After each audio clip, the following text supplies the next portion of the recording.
Hello, everyone. Hello, and welcome back to this week's channel. I hope everyone out there in the country is staying warm. And as of today, I am recording this on late February 1st on a brand new month. Thank you so much for coming in and sticking around to the Leon Legree podcast as always.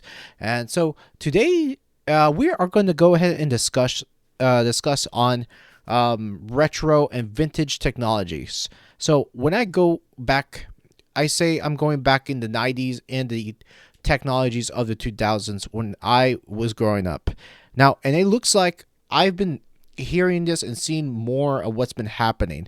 And then lately, where actually it's so interesting, fascinating, where a lot of Gen Z folks, younger folks, younger than myself, is going back into older technologies like cassette tapes, CD players, vinyls, and Blu-ray players, which Blu-ray, I will say in defense of Blu-ray, it's been around for 20 years.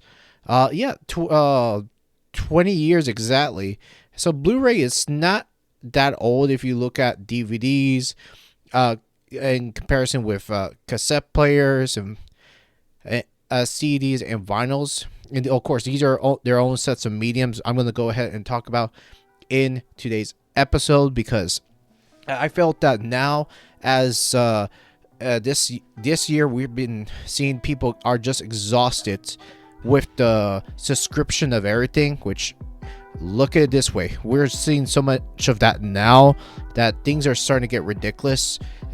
Even like there has been videos and shorts I've been watching at some point that people are just had enough with it too. Like everything is like a subscription. Your car is a subscription, and if you want to get into your own vehicle, if you want heating seats, we're gonna go and put down a subscription on it because we want to make more money. And it's just like, when you pay for the car, it should come included. And I just don't understand most companies nowadays too about the overcharging, the upcharges that's been going on. And so today, as I'm going over in the retro tech, and of course we're not just going to go and talk about physical media, but we are in this episode, but I want to have a literal look on technologies that really matters, especially what is happening. So our Gen Z finally looking at this and say enough is enough with everything. Well, I'm going to go ahead and discuss it in today's channel and today's podcast. So if you are here, I wanted to say thank you so much for coming in on board. You people are amazing. Let's hit it. Let's roll it. Let's start the conversation going.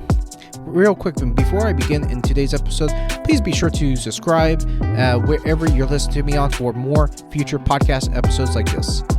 And so with everything going on with today's world, as the dynamics of what's been happening lately, I've been hearing things of why are Gen Zers turning into retro tech. And my story within today is, for one, we are definitely seeing the craze of younger people getting into it. Now, one thing I thought about this is, for one, are younger people getting into it because is it just a fad? Or younger people are getting into it because they want to experience things for themselves? Now, I would say, in my personal opinion on this, as I've gone through a lot of shorts and people talking about getting into the CDs trend, I'll tell you one thing though. It's becoming more of a comeback for retro. And there are several reasons to why this is happening. And a lot of younger people have grown up with technology already. And I would say for most of Gen Z, they've already gone through streaming, but they've never gone through owning physical media until very recently. A lot of younger folks, and including millennials myself, like as of I love collecting valuable things that matters to me the most. And there'll be a CD that I would just own make a rip out a copy, put it in my computer, and make a CD copy right there. Because even though back in my day, as I pirated things, and there are artists I end up supporting here and there, which to be honest though, there are artists that truly deserve the support, and not all of them too. And I will tell you one thing is, for me, I didn't know that if this technology will end up breathing new life into younger folks. And it so happens now that it's just become so hip again. And there are several reasons to why this is a more of a cultural revivalism again, because it just feels that there's a lot more meaning when it comes to owning physical items. And to tell you the truth though, as someone like myself that I love collecting, however, the collection binge can get out of hand. It just depends on how much you hold up and hold into your unit. Because I find that, for one, I do like digital products and owning your stuff right there. And while people don't see the value in digital, which, I mean, it makes sense, because let's face it, if anything happens to your computer or you forget to back up your things again, that's where I think there are some instances where you want to have a CD in case things happen like that again.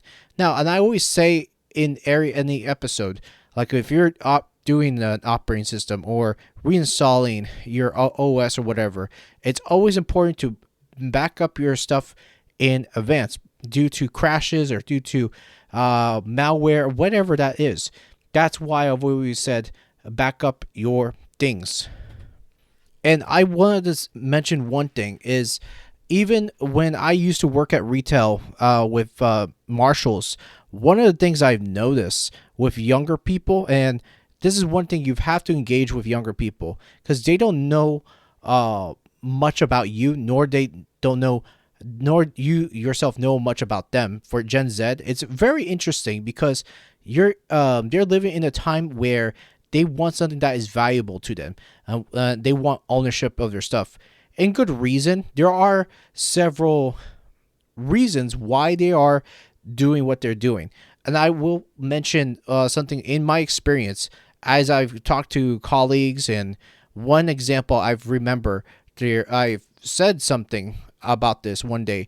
And I've talked to this younger guy. He's like 10 years younger than me. And one thing I've said is that a lot of I said to him one day when I was just working on the floor, is I was like, this may sound crazy, but I'm getting back into collecting CDs again, because I wanted to start backing up my files and putting them into CDs. And thing is, though, as I've talked to him during the workplace and talking to this young 25-year-old, and he says that he's doing the same thing as well, which is quite cool. When I get to talk to younger folks, much younger than I am, it just reminded me of the days where I've had I shared a computer with my brother.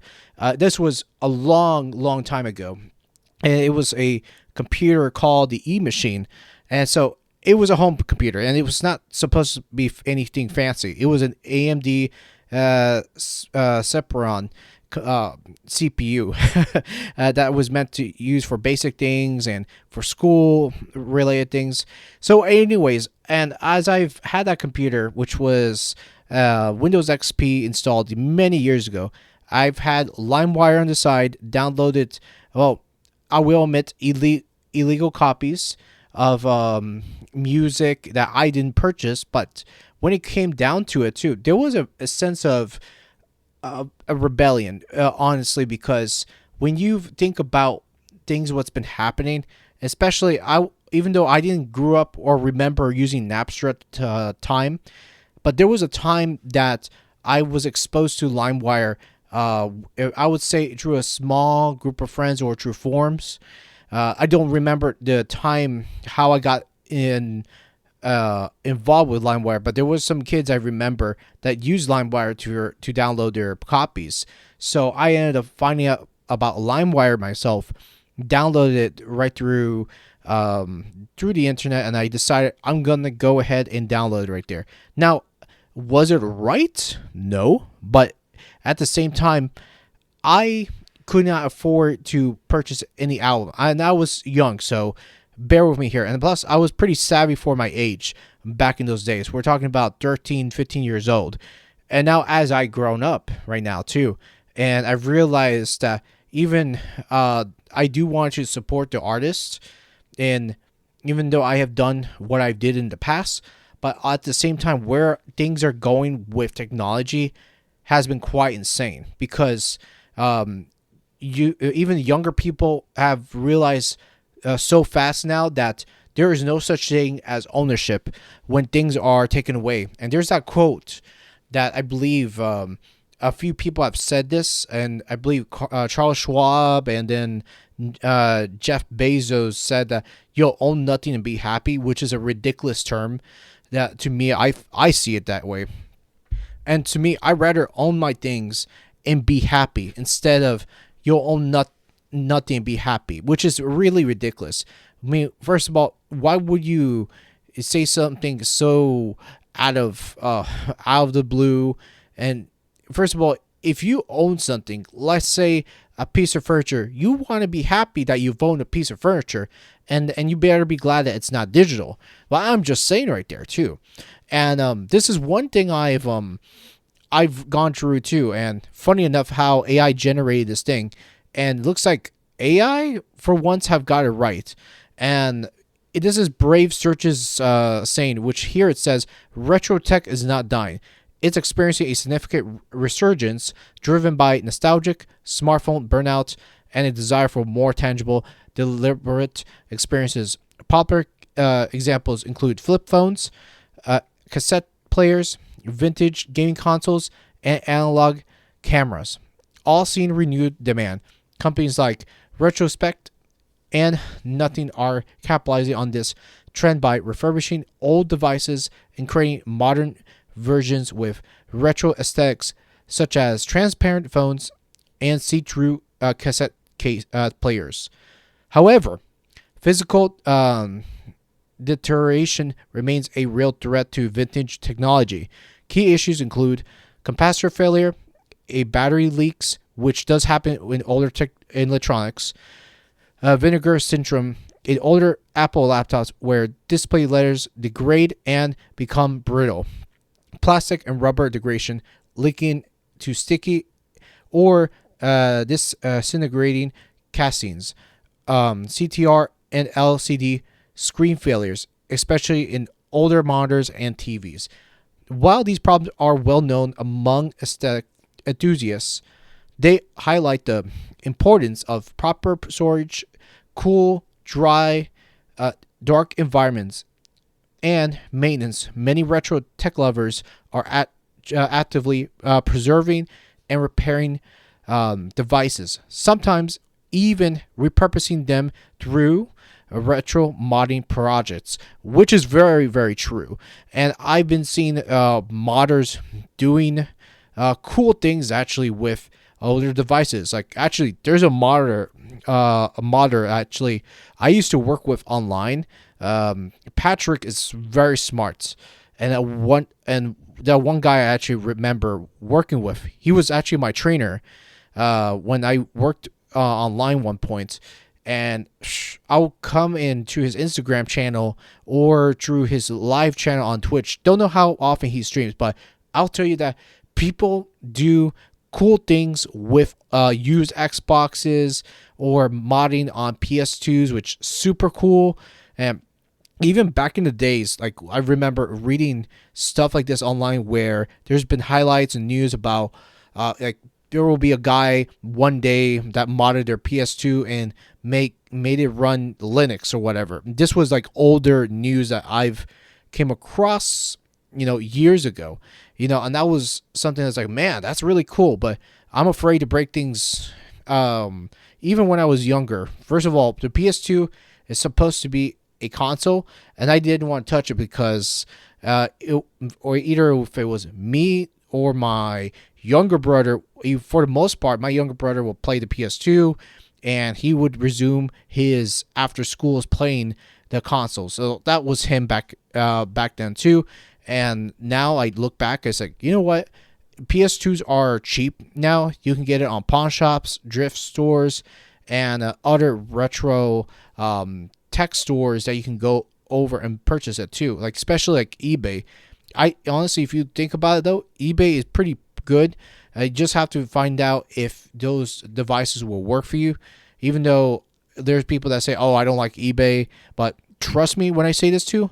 People sell parts. People sell used things. So that's a good one as well. And now if you don't like eBay, you can always go to Macari. I know there's some used sellers on Amazon, so you can always give that a shot right there too. But yeah, it is a very fascinating thing because I remember when I've read that little summary that came up on search, and this is one thing I remember growing up, and Gen Zers just don't understand flip phones because when you go and use flip phones, I think one of the things, the takeaways you have to understand when you're using a flip phone, you're not going to have the GPS. And that's one thing is that younger people will miss out is the sense of direction. While they've been so heavily focused on like Google Maps, Apple Maps, or whatever mapping system you guys use, you got to understand that you're going to miss out. You're going to not understand where to go. And there will be times that I have to use a smartphone to find out where is A to B. Where is my sense of direction? Now, if it was a place I understand, that's sure. But then that's one thing you have to understand is that flip phones have its limitations.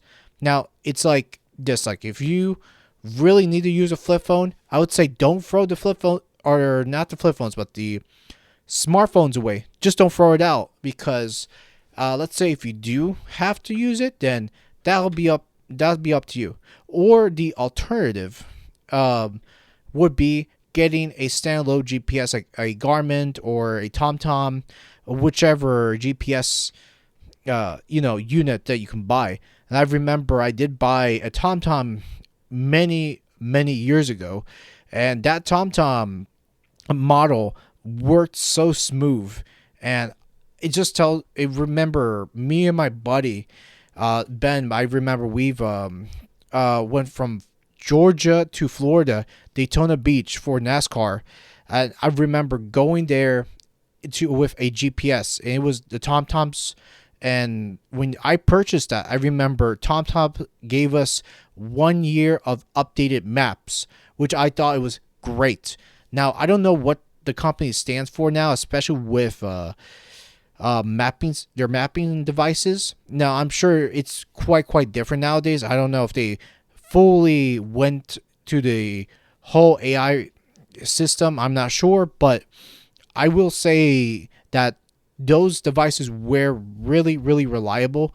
Now, compared to like modern day updates like Google Maps and Apple Maps even, I know a lot of you guys tend to love those mapping systems, but I would say be very careful because not all maps are going to be updated within the current year or the current month. So I would say be careful with that too. Now, and I remember using TomToms back in the day. Now, if they still sell it, that'll be something to consider for you guys looking forward to it too. For you young folks, get it into like the older technologies right there. And so that's one of the things I want to lay this out. Now, as far as vehicles, I want to get more into it too, but I want to delve more into the media, especially when it comes to video, music, and all that people enjoy, even gaming as well, which I wanted to get into it right now before I get a little bit sidetracked. Which, for one, let me get on the subject with cassette tapes, which that is a relic that's been around since the 70s, and not for anything, I never thought that cassette tapes will make a comeback, and that comeback just came back around 2024. So we're talking about 2 years ago. And this is an article that I bumped into on NPR. And this is wild to me that the cassette tape is making a comeback thanks to a family run company in Missouri. So this is quite new. I had no idea about this. So let's go ahead and start reading on this article, which says here, despite the odds, cassette tapes are making a comeback. And one family-owned company in Springfield, Missouri is a leader in the revival.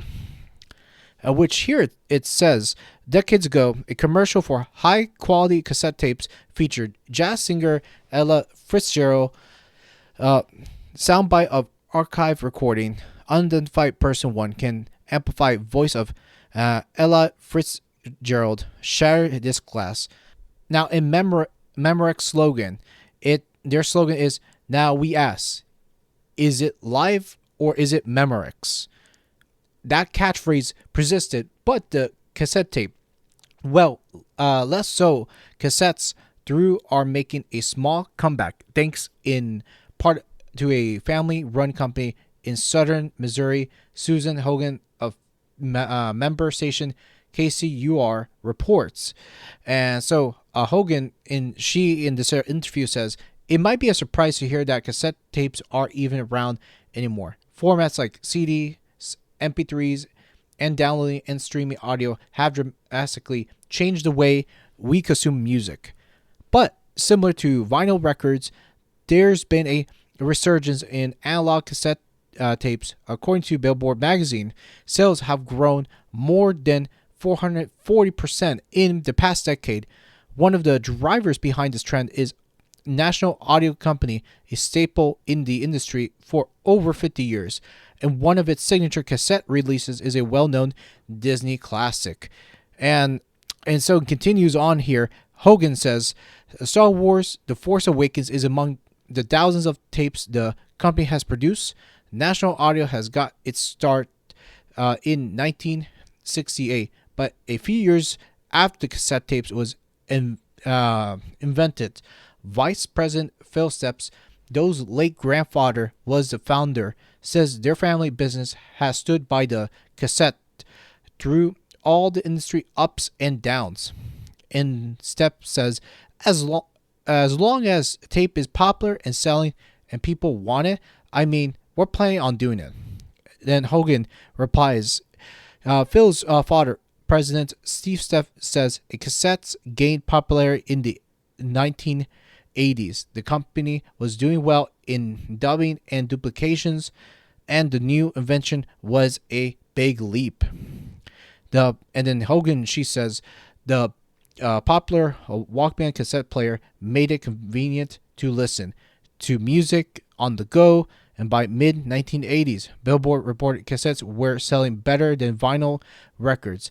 But is it also in the 80s that cassettes, tapes, nemesis hit the scenes? Which I would say this is actually correct and very accurate, because by the time the mid-1980s came, cassette tapes were the fashion. And I just want to stop reading on this article right here, which was pretty much correct, because you look at where things are going, and especially where people said, look, I want to own the cassette tapes, and the cassette tapes are great. And like this interview says, it's portable, and you could just take it out on the go right there. I would say the only downside is, let's say if you finish side A, then you have to flip the cassette over to side B to listen to that side of the music right there. Like, for instance, and there's one reason why I would say I love CDs is because, for one, it's digital, and the other side to CDs is you're not having to flip the other side, like side A or side B, compared to vinyl or cassettes. So that's just me right there too. Like, for me, I'm still a CD person, and CDs are not as bad though. And at least it's smaller, it's portable. Now, cassette players, in the other hand, I would say they are heavier, or I would say a little bit chunkier, when it comes to the weight size, but I know that not a lot of people mind it. And even I myself, what I've noticed, there's been a big gap when it comes to sound. So let's talk about sound right now.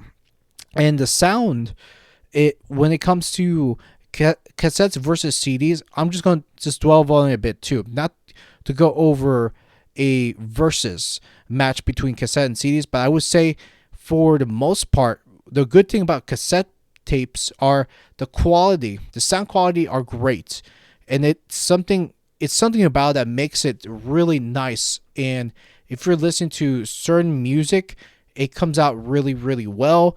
And one of the things I would say is that I didn't expect music cassettes to make a huge comeback after many years. It's like a couple years ago, vinyl made a huge comeback around the early 2020s. Still, I was like, that took me off by surprise. But so this one here, it is something because you are seeing younger people getting into that collection more than ever, because people are just had enough with paying month by month the subscriptions. While on the other hand, when you look subscription based versus ownership, with ownership, you don't have any company knocking at your door and taking your collection away. First of all, you're not renting from the company. You own it. You can play that cassette tape many times as you want to. As long as you want to, as long as the tape is not worn out, which for me, I would say the one thing when it comes to cassette tapes is keeping your cassettes in good condition.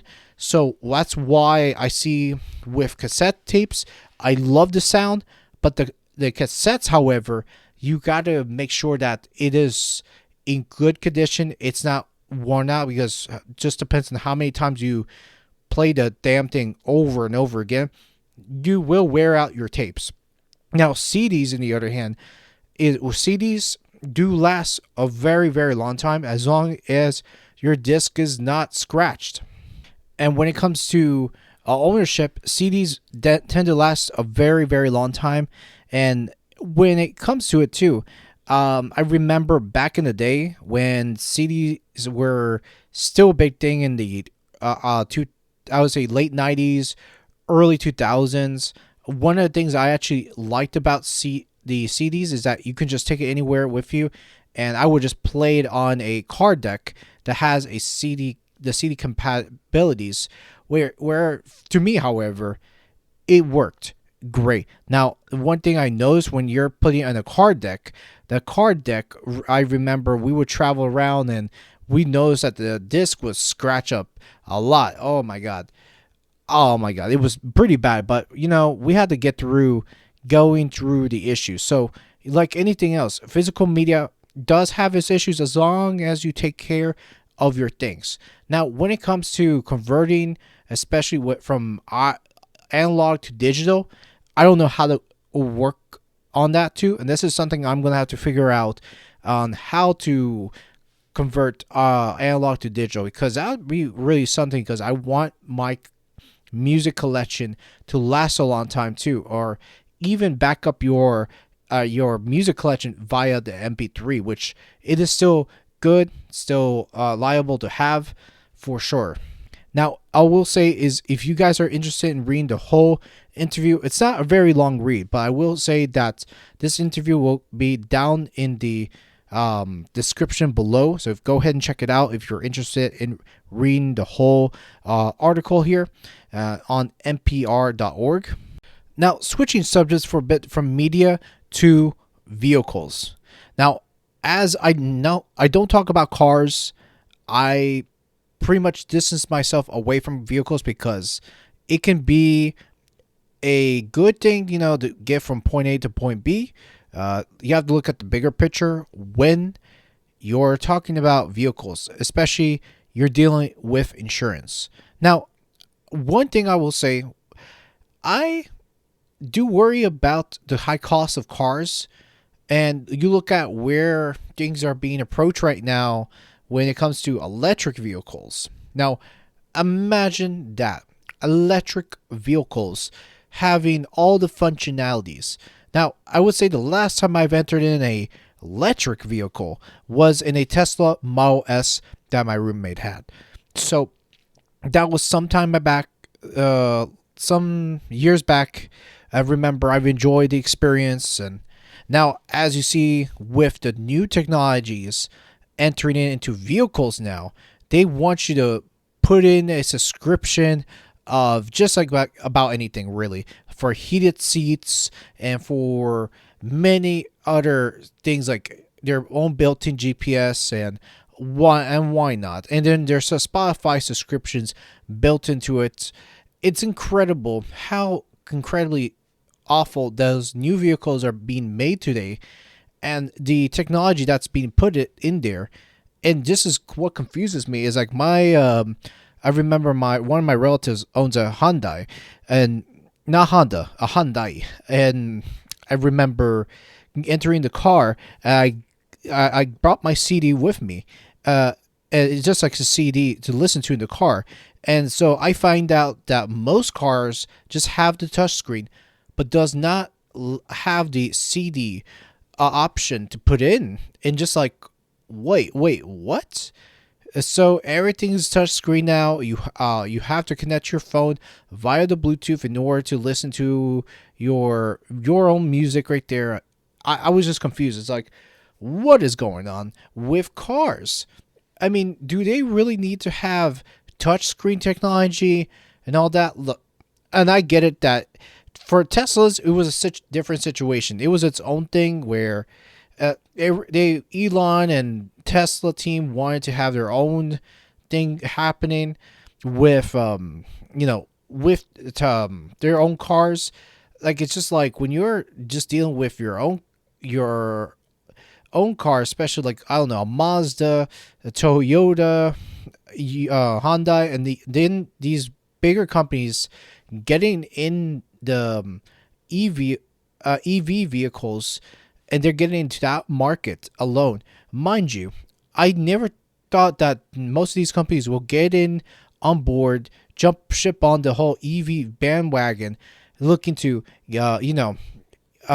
get gouge the customers with subscription bases now. Yeah, if you want a warm car, then you're gonna have to pay extra for warm seats or whatever you want to do with your car. It's insane. And also, what's next? I probably think out of my head like, do you want the car to drive automatically? Well, you have to pay a subscription now for this. My question is, why? Why does that need to happen? Just like, hear me out right here. I understand that you are paying a service, but what the hell is that? These big companies, they're putting into these new 2024 cars and all the unnecessary tech. And for me, I'm just a simple guy. If I want to play my own music, right? A music or a station I enjoy, I put on the station. I just hit the buttons. I love physical buttons. Nothing wrong with it. You hit that button, I go to my favorite station to listen to on the FM station. Or if I have my own CD or my own cassette tape, I put it in, pop it right into the car, and listen to my tunes. I don't understand, why is it that difficult? Is it just necessary to have Spotify? Seriously, hear me on this too. Is everything necessary? All your digital shit, all this shitification of building stuff too. Plus, most of the car companies don't even know how to make cars nowadays too. And especially, sure, you put in slapping all the technology in the cars, but do you even know how to make a good, sexy looking chassis car? And I'm thinking to myself, look, the earlier models from Tesla had a sexier appeal to it compared to today. Like the Cybertruck, I'm not crazy for a Cybertruck. I looked into Cybertrucks and they're awful. And I could see the appeal now, people going and returning back to retro cars or classic cars, mind you. Why would I ever go in that mess, in the new mess of today, and where you you just don't understand the technology between these new cars. Like, it's like, what's the purpose in them too? Let's say if your car breaks down or whatever. Well, guess what?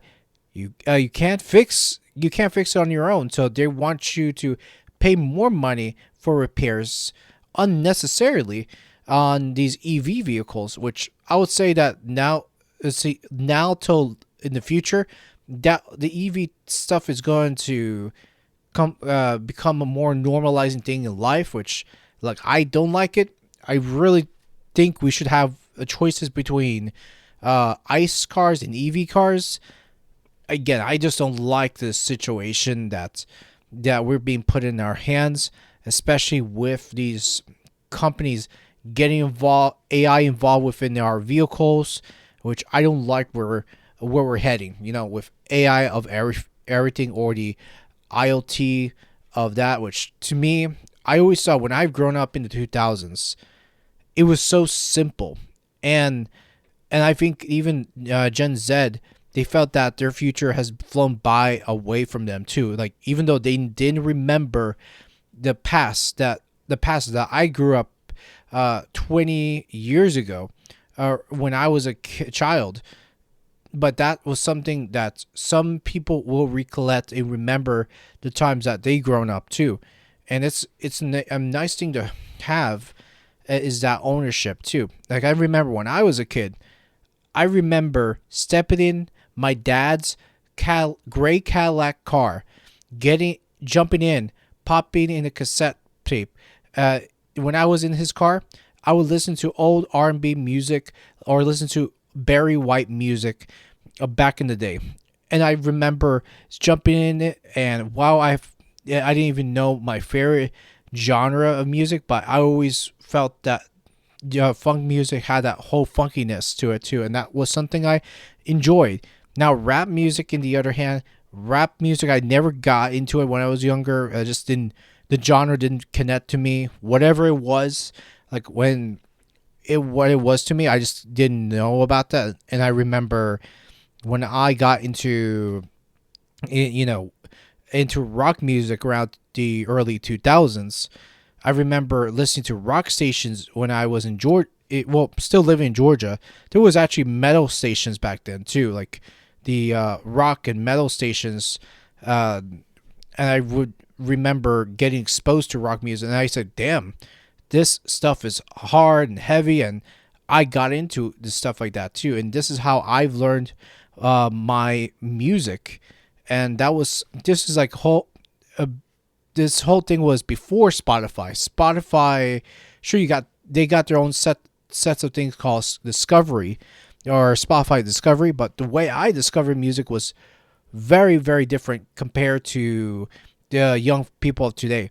Now, I'm sure you got other streaming services, they have their own discovery options, and why not too? But a lot of artists are even seen now that they do not love streaming. We're talking about real artists that actually took themselves out of Spotify and decided enough is enough. While Spotify is not even investing in their platform or investing in real artists, it's just a crime of itself. It's like, no, just no, I'm not going to do that. And I felt that the way tech companies are going is just another greed scheme. But that's just another thing I just dislike. Like, nowadays, in order for a musician, an artist to get well known now, it's going to be quite different, because they can't just rely on CD purchases or physical media purchases. They got to go on tour and bust about their art or their chops right out on the road and put themselves out there. It's just going to be the way it is. Touring is going to be a big moneymaker, along with merchandise that they take on the road. Merch is going to be something that they have to bring over and sell to people after the shows. And so, I mean, that's going to be the way it is. And to me, I don't support AI entirely. Now, if you're using it as a tool to help you, that's another thing right there. All right. That's probably one thing I can say. It can have its pluses, but then there's so many negatives now that the way I see with AI and the whole shitification of about almost everything now, especially in appliances. Which right now I'm going too long with this podcast. I could talk down on appliances, and for me, appliances should not need any touch screens at all. They should have knobs and buttons, just like the simple old days where things were just simple to use, and you just use the knob to do what you needed to do, not this whole bullshit of touch screen here, touch this over there, voila. And I'm sure the next thing that washing machine is going to tell you, hey, while you wait for your clothes to be washed, do you want to watch a quick YouTube video? First of all, no, I don't think that's necessary. I don't think touchscreens are necessaries on aren't even necessaries on refrigerators. Why do I need it on a refrigerator? Makes no sense at all. Anyways, that's just my input right there, and I'm continuing on becoming more ranty as I go. But guys, are you the question and the real question I asked for all of you here listening to the podcast? Are you making the combat on cassette tapes? Are you doing that? And if so, I am very interested because I actually do love cassette tapes myself. For me, as a music listener, I love quality of cassettes. I do think that having to preserve these old technologies will be great. And I still support physical items like CDs, like still to this day, because I still love collecting CDs and putting in my my collection on my rack. And that's one of the things that I can say about physical media is the collector's items. And boy, I miss collecting collector's items and limited edition stuff, because I think the last studio, I think it was 20th Century Fox, and if my memory served me right, the last VHS release from a major studio was in 2024, called Alien Romulus, which they released a VHS version along with that too, very limited edition. And if you go on eBay, they sell these these limited edition VHSs for a high price. And I've thought about getting one myself, but I think it's just a little bit too expensive right now, because they already have people already grading. They have a graded one for 9.6, which is like near mint condition, which is quite impressive for VHSs to be a highly graded and minted too, which is like, wow, I'm blown away still. But that's still incredible of its own to see where VHSs like that can be very much of a collectible thing, or you can just pass it along to your future children if you do plan on having one. So that's just one thing I'm just saying. It's like it is quite cool and quite neat too. Now, however, Alien Romulus, they do have DVDs and Blu-rays versions of it too, so you don't have to get it on VHS too, because the studio understands is that not everybody is going to own VHSs, because for one, I think it's more of a manufacturing thing, and not everybody is going to get back on to the VHS route. I think one thing I have to say, when growing up, and I remember having to rewind the tape before returning that tape back to the video store. Oh my God, I remember having to do that. I'm sure you guys may have heard of the slogan, "Be kind, rewind." Yep, that's right, because I did it, and me, my brother, my mom, we were all movie watchers as young folks right there too. And I still remember the days, because you got young kids do not understand what it's like having to go through after finishing a movie, then you have to go back and rewind the tape before you do that. If you don't rewind it, you'll be slapped with a rewind chart fee. That's right. If you don't rewind your tapes, you'll be slapped with a fee. And this is why I think, this is just me personally, I do love DVDs. DVDs did change that for me because you didn't have to go back and rewind the tape again. I was like, whew, what a relief. I don't have to do all that extra step to go through that too. Maybe it's a little bit lazy for me to say it, but I think the DVD release was so necessary. And still at that time, I was like, cool, I like it. And even going through this episode, I've just thought about this while I was making this episode. I was thinking about bringing the tapes back downstairs from the loft, and I was doing a lot of cleanup sessions. I was like, God, it's so cool to reminisce and go through my Disney collections yet again after many years I haven't seen it and gone through any of the collections I haven't seen in many years. It's wild because I just thought about this even today as I was just checking out my collection to make sure that the tapes are still running.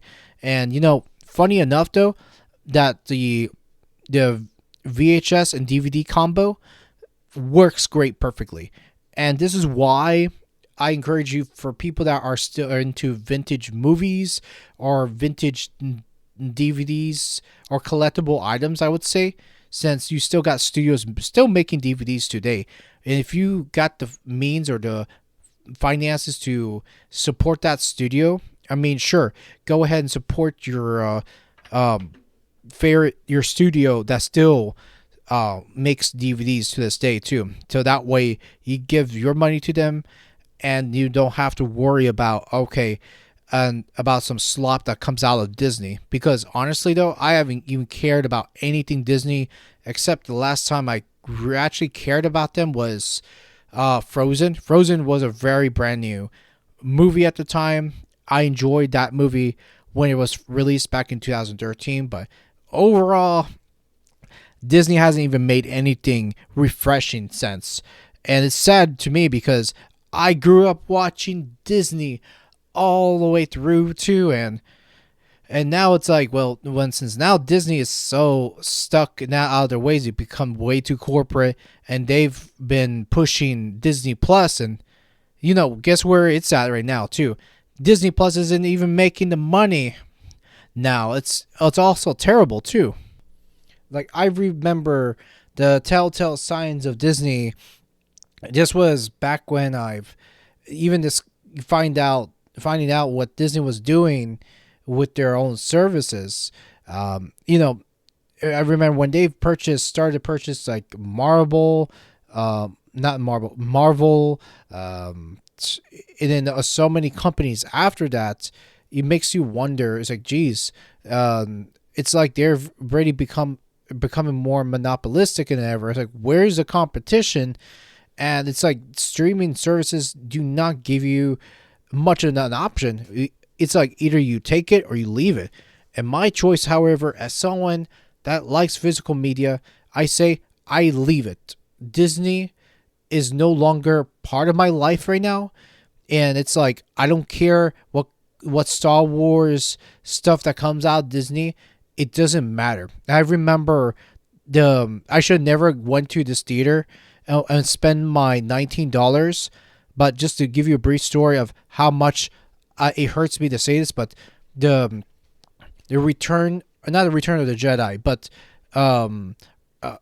the Star Wars, what was that last movie? Not The Last Jedi, but God, The Rise of Skywalker was so bad, it makes me want to puke.